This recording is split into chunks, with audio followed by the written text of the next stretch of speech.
Hello students, welcome to GATE Academy. Today's lecture is on capacitance. ठीक है, तो capacitance क्या होता है या कैपेसिटिव मीडियम कैसे जनरेट होता है। तो जब भी हमारे पास दो डिफरेंट कंडक्टर्स होते हैं, ठीक है, दो different conductors and they will have equal and opposite charges and they are separated by some distance, then it forms a capacitive medium. ठीक है, समझ में आया कि जब भी हमारे पास दो कंडक्टर्स होंगे, दोनों में ही जो चार्ज हैं वो इक्वल एंड ऑपोजिट होंगे and if they are separated by some distance then it forms a capacitive system. ठीक है, तो कैपेसिटेंस में हमारा जो फर्स्ट टॉपिक है वो है पैरेलल प्लेट कैपेसिटर। तो पैरेलल प्लेट कैपेसिटर में क्या होता है कि देखिए यहां पे हम लोग कंसीडर कर रहे हैं कि हमारे पास दो प्लेट्स हैं, पैरेलल प्लेट जैसा कि इसका नेम है, इस तरीके से हमारे पास दो प्लेट्स हैं। ठीक है, इस प्लेट का जो एरिया है, लेट अस से एरिया जो है वो कैपिटल ए है।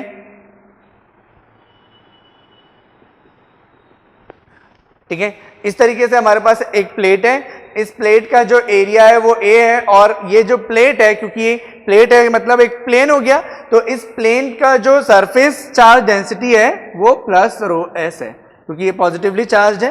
ठीक है, तो प्लस रो एस है and we have kept it at z equal to d. ये z एक्सिस है, तो z एक्सिस के अलोंग मैंने प्लेस किया है, तो कहां पे प्लेस किया है, z इक्वल टू डी पे। z इक्वल टू डी मतलब xy प्लेन हो गया। ठीक है, दूसरा जो प्लेट है इसका, क्योंकि पैरेलल प्लेट्स है तो हमारे पास दो प्लेट्स होने चाहिए। ठीक है, तो ये हमारे पास दूसरा जो प्लेट है इसका, ठीक है, ये आपका निगेटिवली चार्ज है इस तरीके से। ठीक है, and that is placed at origin z equal to 0। ठीक है, तो this is 1 and this is 2। ठीक है, मान लो टर्मिनल 1 एंड टर्मिनल 2।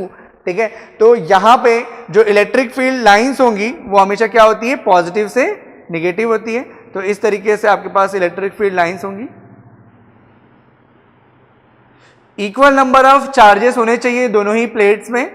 ठीक है, दोनों ही प्लेट्स में इक्वल नंबर ऑफ चार्जेस होने चाहिए और ऑपोजिट पोलैरिटी के होने चाहिए और दोनों कुछ डिस्टेंस से सेपरेट होना चाहिए, तब वो एक कैपेसिटिव सिस्टम फॉर्म करता है। और पैरेलल प्लेट कैपेसिटर में हमारे पास दो प्लेन होते हैं और दोनों ही प्लेन जो है वो उसमें जो सरफेस चार्ज डेंसिटी होता है वो रो एस होता है, but they are opposite to each other. तो इसमें जो सरफेस चार्ज डेंसिटी होगा वो कितना हो जाएगा, माइनस रो एस, और दोनों ही प्लेट के बीच का डिस्टेंस कितना है, डी है। और इसके बीच में या तो आप डाइलेक्ट्रिक फील कर सकते हो या तो एयर भी एज अ डाइलेक्ट्रिक हो सकता है। ठीक है, तो इसीलिए दो plate separated by some distance और उस गैप में आप डाइलेक्ट्रिक फील कर सकते हो, नहीं तो एयर भी हो सकता है। ठीक है, तो वो एक कैपेसिटिव सिस्टम फॉर्म करता है। तो इस तरीके से हमारे पास दोनों प्लेट के बीच का डिस्टेंस डी दिया हुआ है।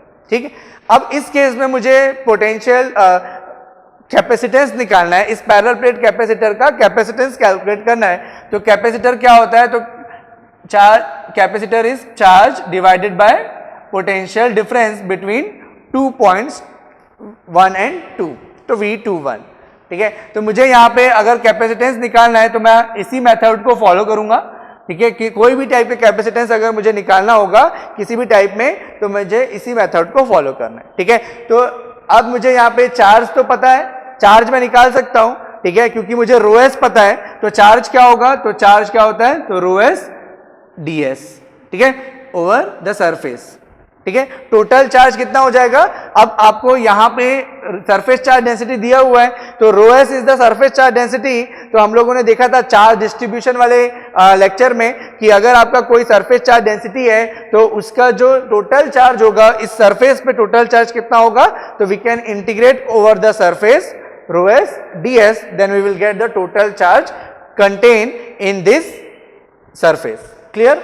सो यहां पे आपके पास रो एस तो कांस्टेंट है, तो रो एस कांस्टेंट है, integration over the surface D S, मतलब ये क्या हो गया, उस सरफेस का एरिया। तो इस सरफेस का एरिया कितना है, ए है, तो यहां पे कितना आ जाएगा, रो एस इंटू ए। तो total charge is rho S into A. ठीक है,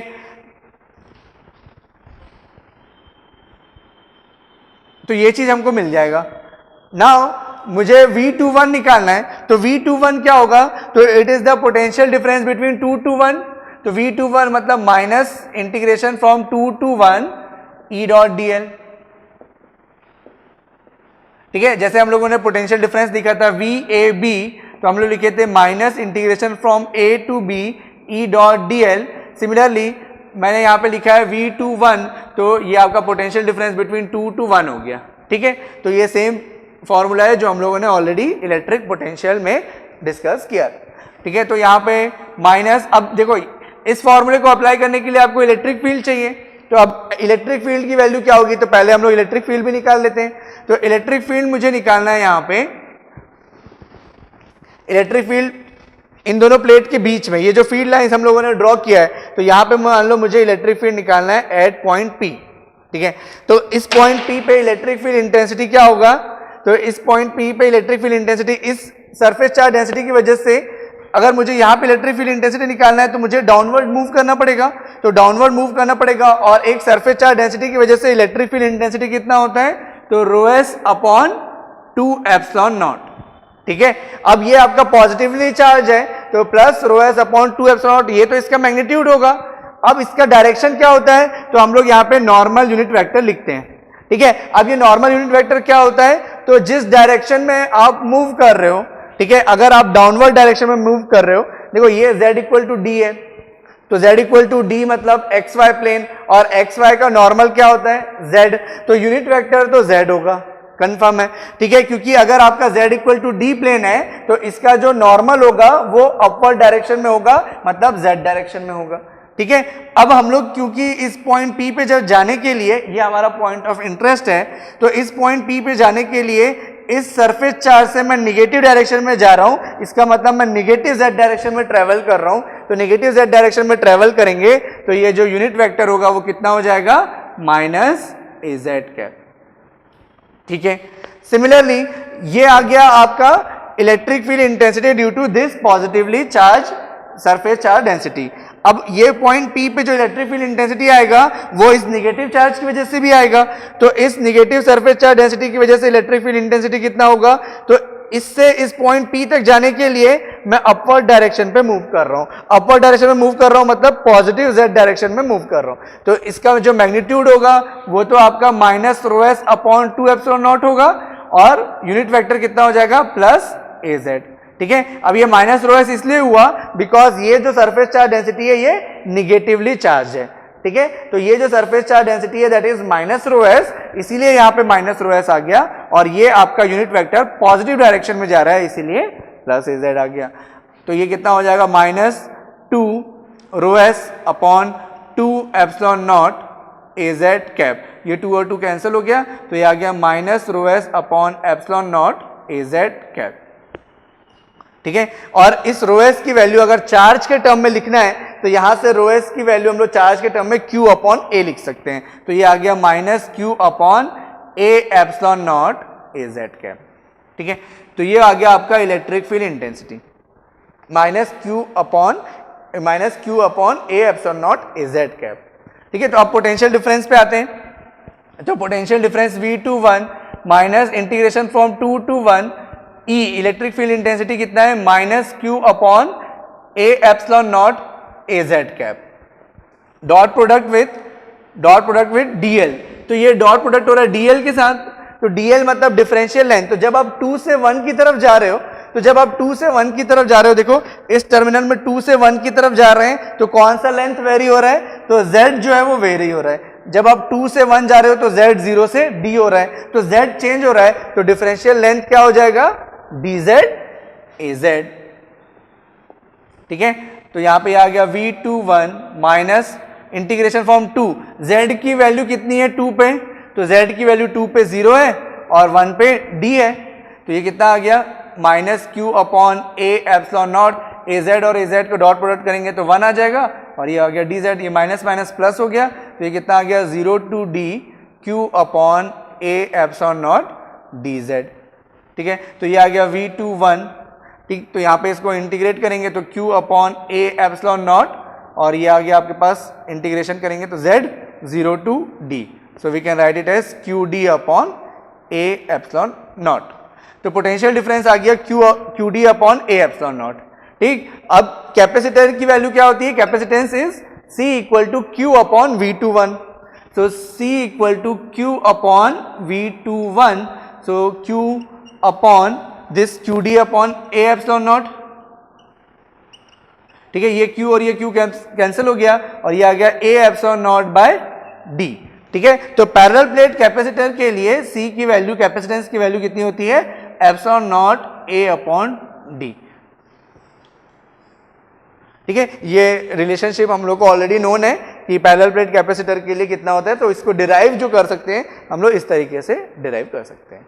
तो C equal to epsilon nought A upon D is capacitance for parallel plate capacitor. ये सेकंड है कोएक्सियल कैपेसिटर। तो कोएक्सियल कैपेसिटर मतलब क्या हो गया कि कोएक्सियल केबल की तरीके से आप इसको सोच सकते हो। कोएक्सियल केबल में एक इनर कंडक्टर होता है, एक आउटर कंडक्टर होता है, ठीक है। तो इसी तरीके से कोएक्सियल केबल में क्या होगा, कोएक्सियल कैपेसिटर में एक इनर कंडक्टर होगा और एक आउटर कंडक्टर होगा। और कैपेसिटिव सिस्टम की कंडीशन क्या होती है, मैंने आपको बताया कि कैपेसिटिव सिस्टम का मतलब होता है कि दो कंडक्टर जो कि आपस मतलब चार्ज हो और इक्वल एंड ऑपोजिट चार्ज हो and they should be separated by some distance, ठीक है। तो अगर इनर कंडक्टर है तो इनर कंडक्टर को मैं चार्ज करता हूं, ठीक है। आउटर कंडक्टर है तो आउटर कंडक्टर को चार्ज किए, बट दोनों में चार्ज क्या होने चाहिए, इक्वल एंड ऑपोजिट होने चाहिए और दोनों के बीच में कुछ गैप होना चाहिए। ऑब्वियसली जो आपका कोएक्सियल कैपेसिटर होता है उसमें आपके पास दोनों के बीच में कुछ ना कुछ गैप होता है। देखिए यहाँ पे ये जो इनर कंडक्टर है, ठीक है, ये एक इनर कंडक्टर है,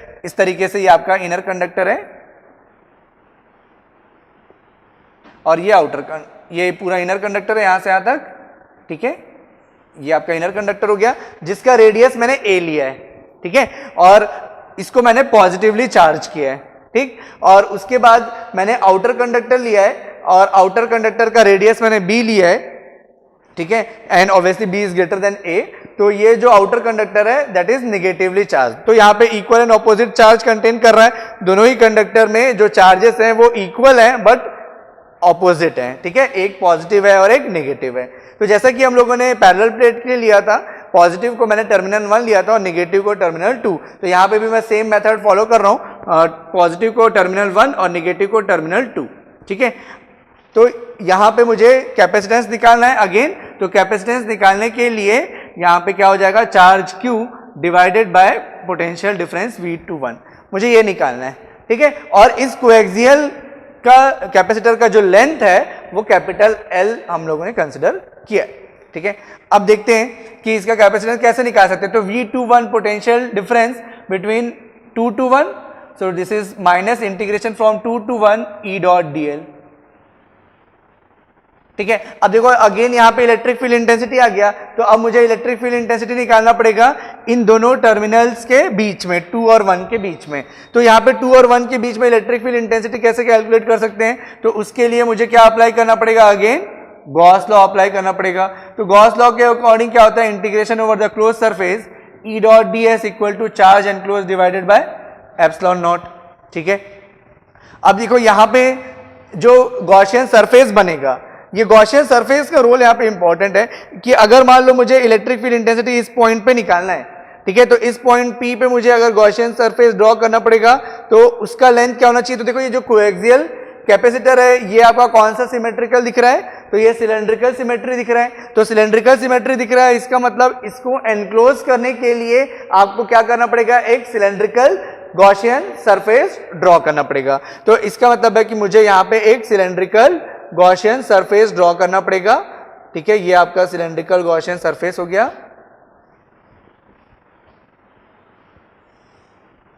ठीक है। तो ये जो ब्लैक लाइन से मैंने जो यहाँ पे ड्रॉ किया हुआ है ये आपका एक सिलेंड्रिकल गॉसियन सरफेस है, ठीक है, जो मैंने पॉइंट P पे ड्रॉ किया है, जो कि मान लो एट डिस्टेंस R है, ठीक है।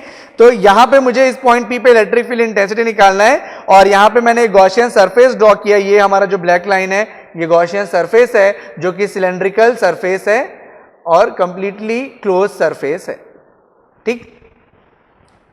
तो यहां पे हम लोग ड्रॉ करते हैं, तो यहां पे देखो ये पॉजिटिवली चार्ज है, तो पॉजिटिव चार्ज है तो इलेक्ट्रिक फील्ड क्या होगा, आउटर डायरेक्शन में होगा, आउटवर्ड्स होगा।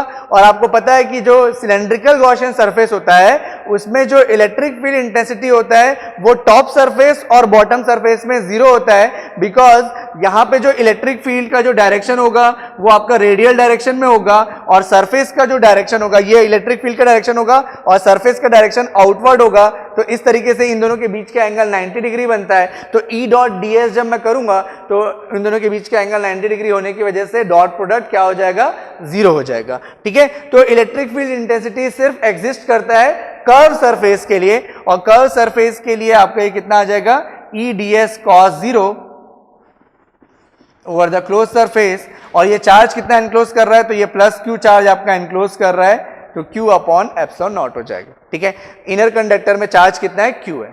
ठीक, सो ये कितना आ गया आपके पास, E into ds integration over the close surface ds equal to Q upon epsilon not, और ये आ गया E into ds integration over the close surface. तो ये जो सिलेंड्रिकल गॉसियन सरफेस है, तो सिलेंड्रिकल गॉसियन सरफेस का जो कर्व सरफेस है इसका एरिया कितना होगा, तो आपका ये जो सर्कल बन रहा है इस सर्कल का पेरीमीटर कितना होगा, तो that is 2 pi r circumference. ठीक है, इस सर्कल का सर्कमफ्रेंस कितना होगा, 2 पाई r। ठीक, और ये कितने लेंथ तक है, तो ये आपका गॉसियन सरफेस कितने लेंथ तक है, l लेंथ तक है। तो ये कितना हो जाएगा, 2 pi r into l, Q upon epsilon nought. So electric field is Q upon 2 pi epsilon not R into L, ये आएगा आपका इलेक्ट्रिक फील्ड इंटेंसिटी। ठीक है, so now we can calculate potential difference. तो ये आपका इलेक्ट्रिक फील्ड इंटेंसिटी आ गया, ये कौन से डायरेक्शन में है, रेडियल डायरेक्शन में, तो इसको AR कैप लिख सकते हैं। ठीक है, रेडियल डायरेक्शन मतलब कर्व डायरेक्शन। ठीक है, अब V21 कैलकुलेट करना है। V21 is minus integration from 2 to 1 Q upon 2 pi epsilon not R into L dr AR cap dot DL। DL क्या होगा, डिफरेंशियल लेंथ।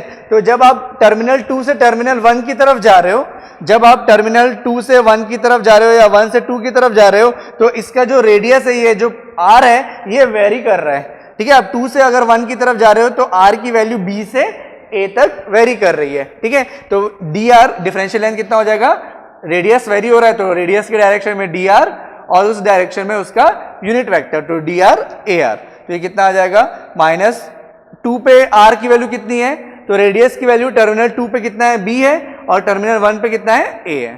ठीक है, ये आ जाएगा Q upon 2 pi epsilon not R into L dr, और इसको solve कर लेंगे तो ये आएगा minus Q upon 2 pi epsilon not R, sorry minus 2 pi epsilon not minus Q upon 2 pi epsilon nought L, और इसका इंटीग्रेशन करेंगे तो ये आ जाएगा ln R, और लिमिट हो जाएगी आपकी B टू A।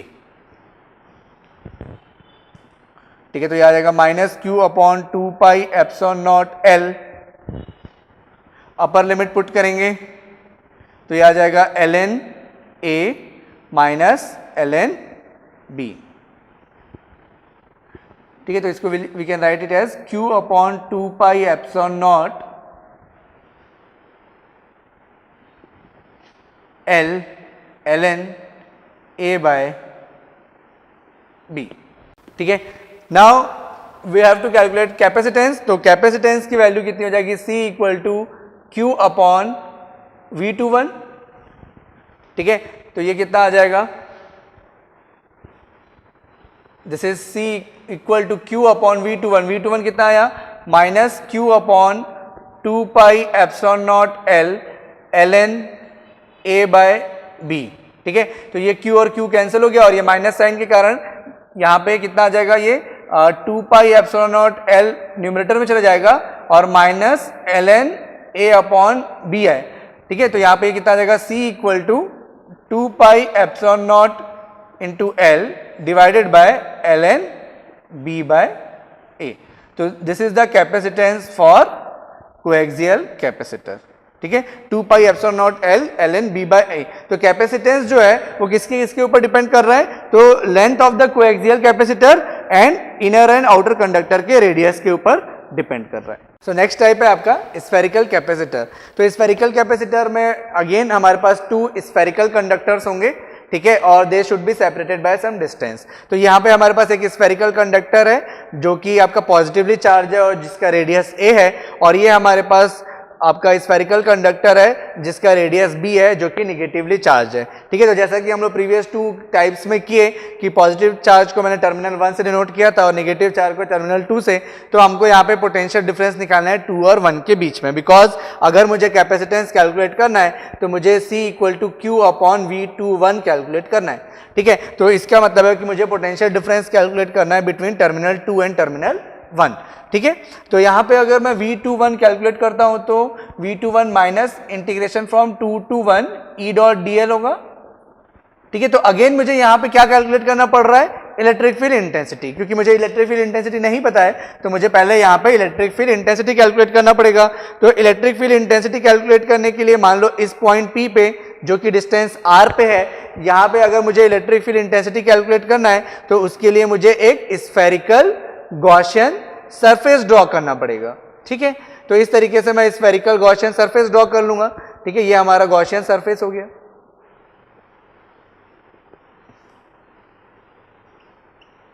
ठीक है, ये गॉसियन सरफेस हो गया। अब इस गॉसियन सरफेस पे मुझे इलेक्ट्रिक फील्ड इंटेंसिटी कैलकुलेट करना है, मतलब इलेक्ट्रिक फील्ड इंटेंसिटी का डायरेक्शन देखना है।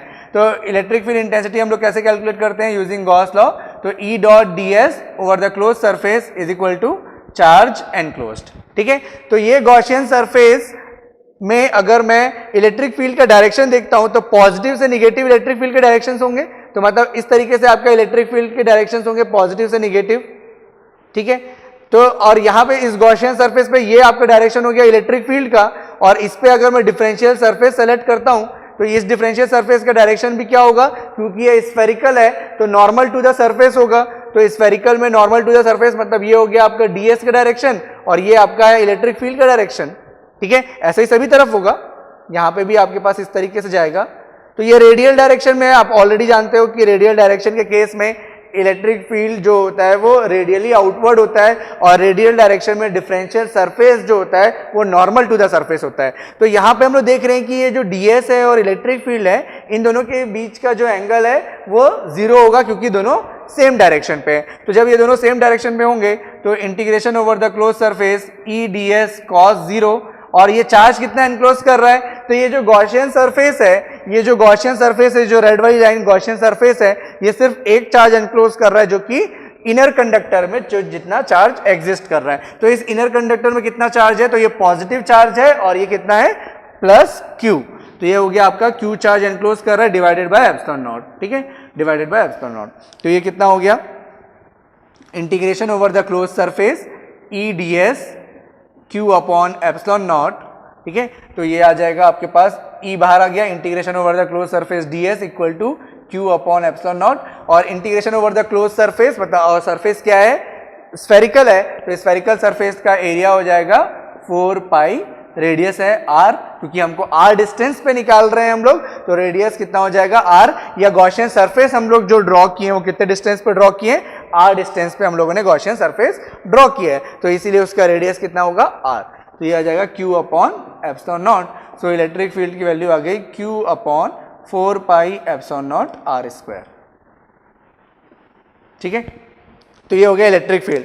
Now we have to calculate potential difference. तो V21 minus integration from 2 to 1, और ये आएगा Q upon 4 pi epsilon not r square AR cap. AR cap इसलिए क्योंकि इलेक्ट्रिक फील्ड रेडियल डायरेक्शन में है, तो रेडियस के डायरेक्शन पे unit vector dot dl। dl क्या होगा, लेंथ।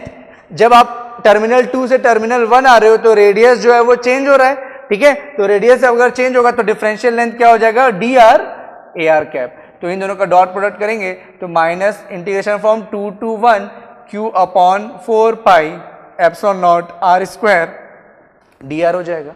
अब r की लिमिट, तो r की लिमिट टर्मिनल 2 पे r की वैल्यू कितनी है b, टर्मिनल 1 पे r की वैल्यू कितनी है a, तो this is Q upon 4 pi epsilon not r square dr, and after solving Q upon 4 pi epsilon not 1 upon r square का integration minus 1 upon r, limit from b to a, so minus minus plus हो गया, तो ये आ गया Q upon 4 pi epsilon not 1 upon a upper limit minus 1 upon b।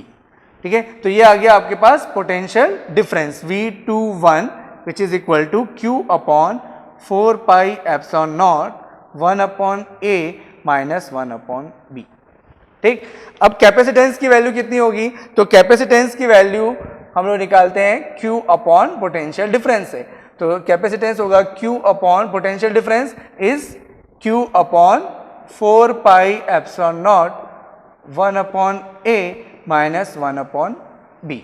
ठीक है, तो यहाँ पे ये Q और Q कैंसिल हो गया और ये आपका न्यूमरेटर में चला गया, तो ये आ गया 4 pi epsilon not divided by 1 by a minus 1 by B.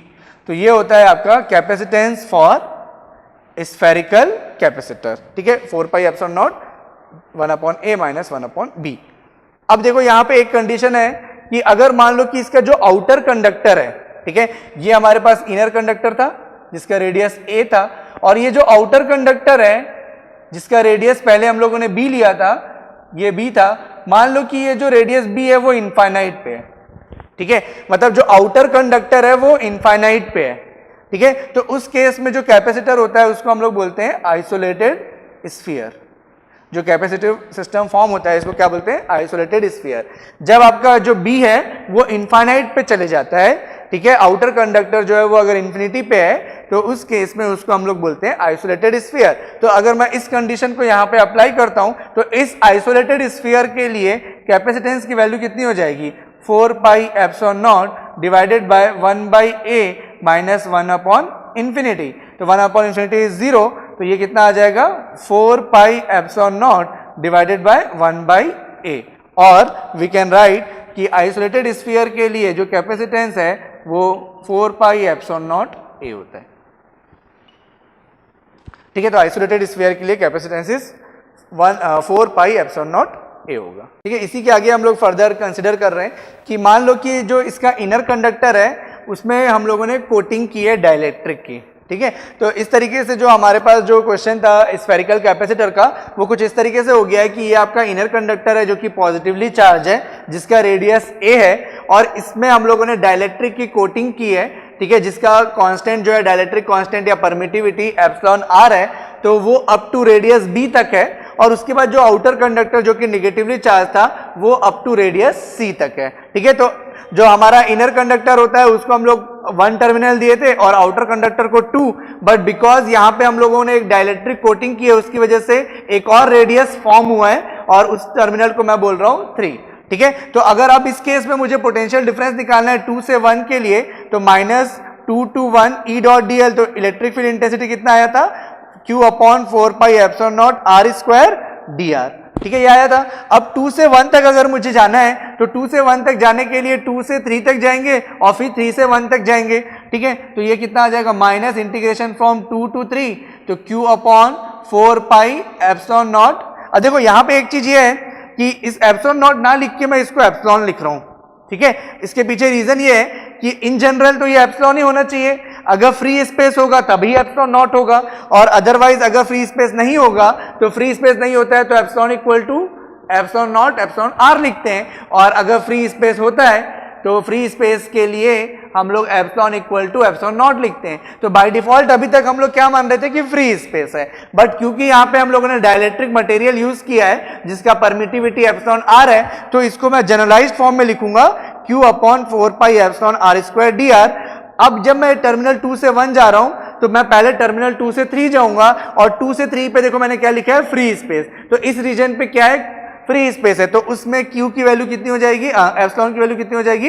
Epsilon nought. तो ये epsilon nought r square dr। समझ में आया? नाउ -3 से 1 जाएंगे, तो 3 से जब 1 जाएंगे तो इस केस में भी electric field intensity Q upon 4 pi epsilon nought तो होगा ही, बट क्योंकि यहाँ पे डाइलेक्ट्रिक फील्ड है इसका परमिटिविटी एप्सिलॉन आर है, तो ये एप्सिलॉन नॉट एप्सिलॉन आर हो जाएगा और आर स्क्वायर dr होगा। ठीक है, तो इस तरीके से जो V21 आएगा वो माइनस, सॉल्व करेंगे इसको तो Q upon 4 pi epsilon not, और इसका integration -1 by r, so limit from 2 पे लिमिट कितनी है? B है, सॉरी 2 पे C है, और 3 पे कितना है? B है, तो ये आ गया। ठीक, minus Q upon 4 pi epsilon not epsilon R, और ये 1 अपॉन आर स्क्वायर का इंटीग्रेशन -1 अपॉन आर, ठीक है। अब 3 से 1 जा रहे हैं तो 3 पे लिमिट कितनी है, रेडियस b है, और 1 पे कितना है, a है। तो इसको सॉल्व कर लो, माइनस माइनस प्लस हो गया, तो ये q upon 4 pi epsilon not, upper limit put किए 1 upon b 1 upon c, minus q upon epsilon not, q upon 4 pi epsilon not epsilon r, ये हो गया अगेन, ये माइनस माइनस प्लस हो गया तो ये प्लस हो गया, और upper limit 1 upon a minus lower limit 1 upon b। तो इस तरीके से हमारे पास पोटेंशियल डिफरेंस आ गया। तो जो कैपेसिटेंस होगा वो होता है q अपॉन V21, ठीक है। तो q अपॉन V21, तो V21 ये है हमारे पास q by 4 pi epsilon not 1 upon b minus 1 upon c, plus q upon 4 pi epsilon not epsilon r 1 upon a minus 1 upon b। तो q कॉमन निकल जाएगा और कैंसिल हो जाएगा, ठीक है। q कॉमन निकल गया, कैंसिल हो गया, तो ये कितना आ गया 1 upon 1 by 4 pi epsilon not 1 upon b minus 1 upon c, plus 1 upon 4 pi epsilon not epsilon r 1 upon a minus 1 upon b, ठीक है। ये आ गया आपके पास overall capacitance in this case. अब अगर मैं इसको ध्यान से देखूं तो ये जो है, ये जो टर्म है 1 upon 4 pi epsilon not 1 upon b minus 1 upon c, अगर मैं इसको इससे रिलेट करता हूं, देखो यहां से इसको अगर मैं रिलेट करता हूं यहां से, तो ये क्या हो जाएगा, अगर मैं इसको रिलेट करूंगा तो ये q और q कैंसिल हो चुका है, तो यहां पे ये 1 आया है, ठीक है। तो 1 upon 1 by 1 upon 4 pi epsilon not 1 by a minus 1 upon b, तो ये जो पूरा टर्म है इसको अगर मैं यहां से देखो क्या लिख सकता हूं, 1 बाय c लिख सकता हूं।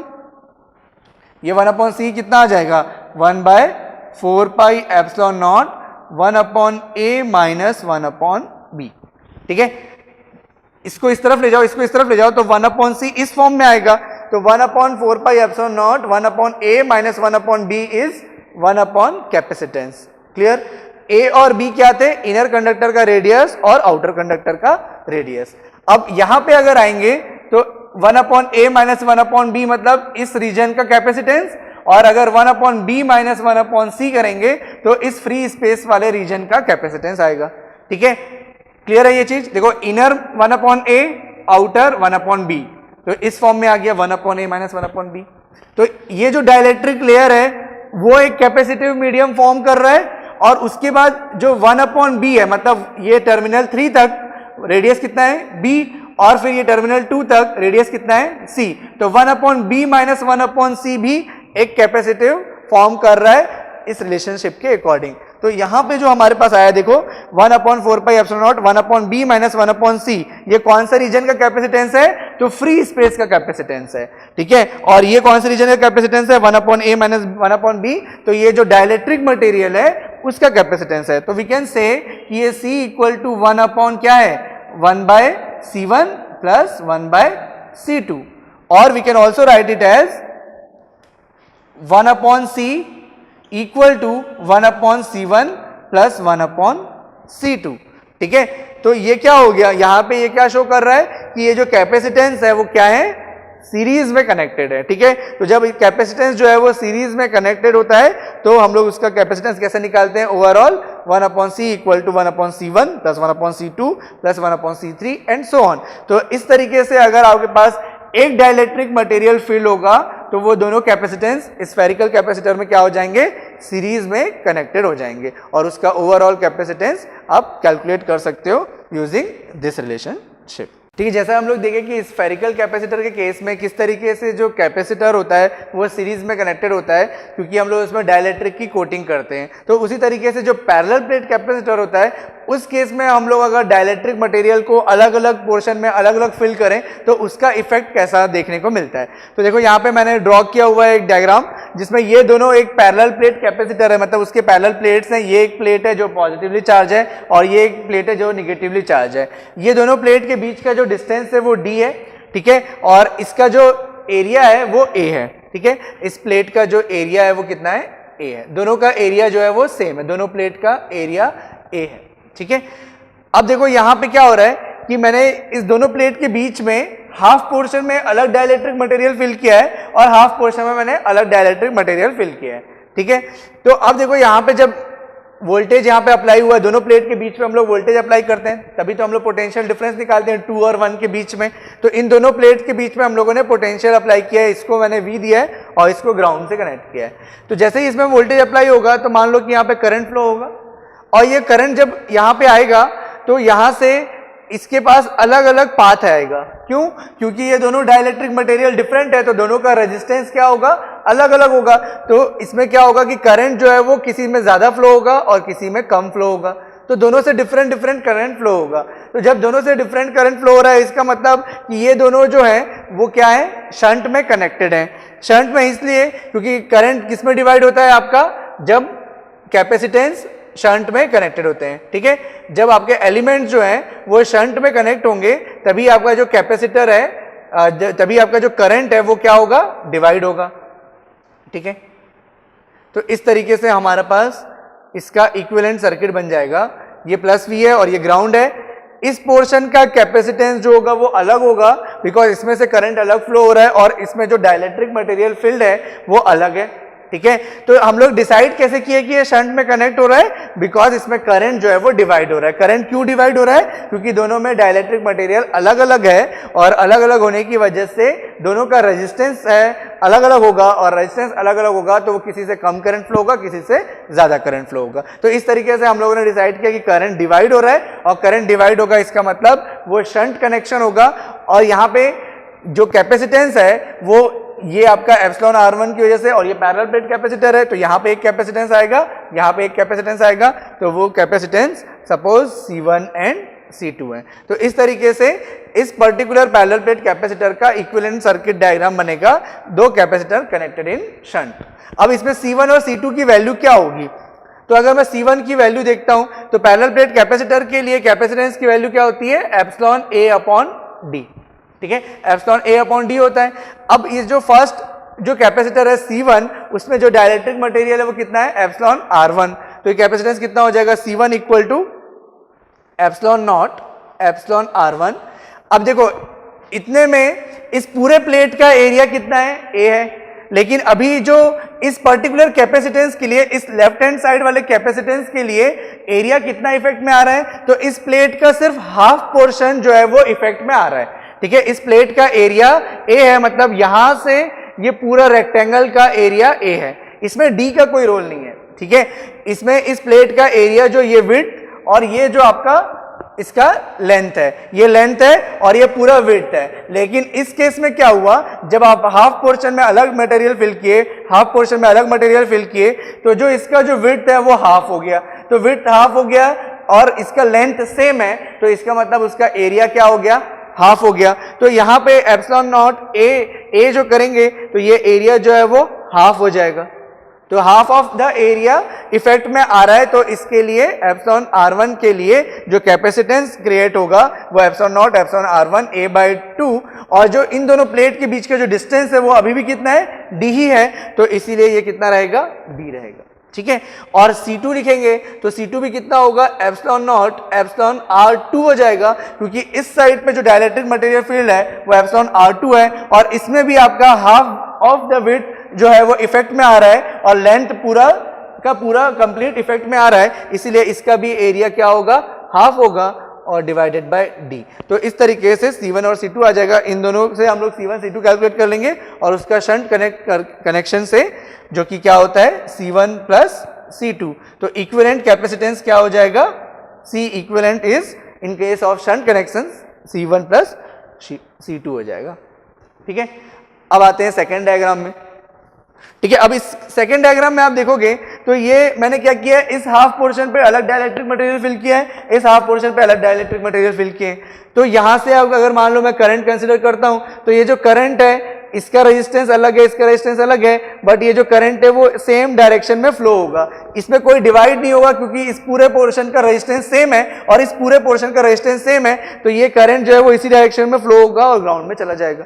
तो इसका मतलब है कि ये जो कैपेसिटेंस है वो क्या है? सीरीज में कनेक्टेड है,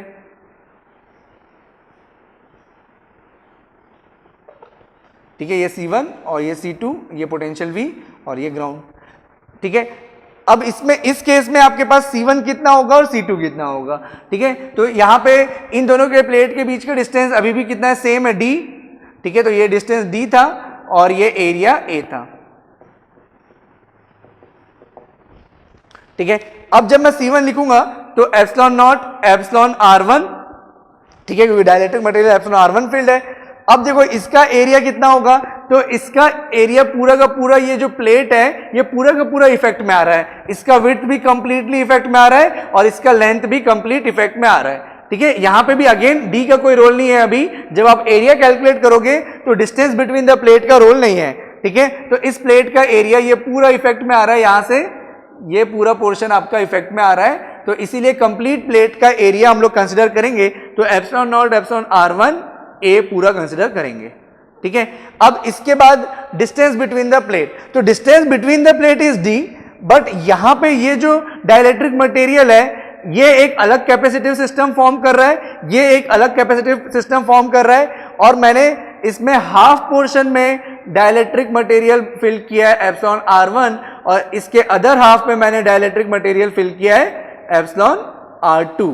तो ये दोनों क्या हो गए, हाफ हाफ डिवाइड हो गए। तो डिस्टेंस बिटवीन द प्लेट, इन दोनों के बीच का जो कैपेसिटिव सिस्टम का जो प्लेट के बीच का जो डिस्टेंस होगा वो इस बार वो हाफ हो रहा है और एरिया आपका सेम हो रहा है। तो C2 कितना हो जाएगा, epsilon not epsilon R2, area आपका पूरा का पूरा इफेक्ट में आ रहा है। C2 के लिए भी इस प्लेट का पूरा एरिया इफेक्ट में आ रहा है, यहाँ पे भी ये पूरा एरिया इफेक्ट में आ रहा है, और डिस्टेंस बिटवीन द प्लेट जो है वो हाफ हुआ है, तो यहाँ पे D जो है वो D/2 हो जाएगा, ठीक है। तो इस तरीके से कैपेसिटेंस हम लोग कैलकुलेट करेंगे, और इक्विवेलेंट कैपेसिटेंस क्योंकि ये सीरीज में कनेक्टेड है तो वो क्या होगा, इस तरीके से 1/C equivalent is 1/C1 plus 1/C2, और जब दो ही कैपेसिटेंस होते हैं तो हम लोग इसको लिख सकते हैं C1 C2 divided by C1 plus C2, ठीक है।